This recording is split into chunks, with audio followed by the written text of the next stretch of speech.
ತಾತ ಏನ್ ಮಾಡ್ತಾ ಇದೀಯಾ? ವ್ಯವಸಾಯ ಮಾಡ್ತಿದ್ದೀನಪ್ಪ. ಮತ್ತೆ ಊರ್ನವ್ರು ಯಾರು ಮಾಡ್ತಾ ಇಲ್ವಲ್ಲ? ನಾನು ವ್ಯವಸಾಯ ಬಿಟ್ಬಿಟ್ರೆ ನೀವೆಲ್ಲ ಏನ್ ತಿಂತೀರಪ್ಪ? ಒಬ್ರು ತಿನ್ಬೇಕು ಅಂದ್ರೆ ಇನ್ನೊಬ್ರು ಬೆಳಿಲೇಬೇಕಲ್ಲಪ್ಪ. ಆದ್ರೆ ಅವರೆಲ್ಲ ಬಿಟ್ಬಿಟ್ಟಿರೋದು ಆಸೆ ಇಲ್ದೆ ಅಲ್ಲ ಕಣಪ್ಪ, ದಣಿವಿನಿಂದ. ಮತ್ತೆ ಈ ಭೂಮಿಲಿ ಕಾಲಿಟ್ರೆ ಆ ಭೂಮಿ ತಾಯಿ ಮತ್ತೆ ಅವಳೇ ಎಳ್ಕೊಂಡ್ಬಿಡ್ತಾಳೆ. ಮತ್ತ ಅವ್ನು ಯಾರು ನಿಮ್ ಭೂಮಿನ ಕಿತ್ಕೋತೀನಿ ಅಂತಿದ್ದಾನಲ್ಲ? ಯಾವ ನನ್ ಮಗ ಕಣಿಯ ನನ್ ಭೂಮಿ ಕಿತ್ಕೊಳ್ಳೋನು? ಬರ ಕೇಳು, ಇದು ನನ್ ಭೂಮಿ.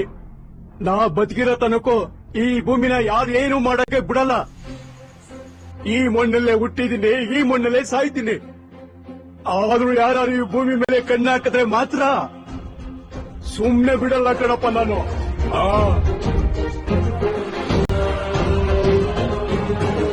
ತಾತ